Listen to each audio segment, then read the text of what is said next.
सदा सत्स्वरूपं चिदानन्दकन्दं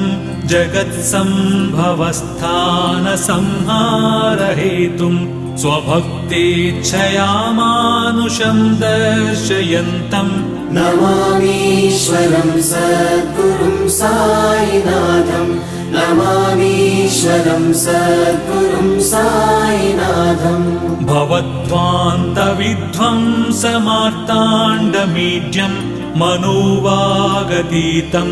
मुनिर्ध्यानगम्यं जगद्व्यापकं निर्मलं निर्गुणं त्वां नमामीश्वरं सद्गुरुं साईनाथं नमामीश्वरं सद्गुरुं साईनाथम् भवाम्बोधिमग्नार्दितानां जनानां स्वपादाश्रितानां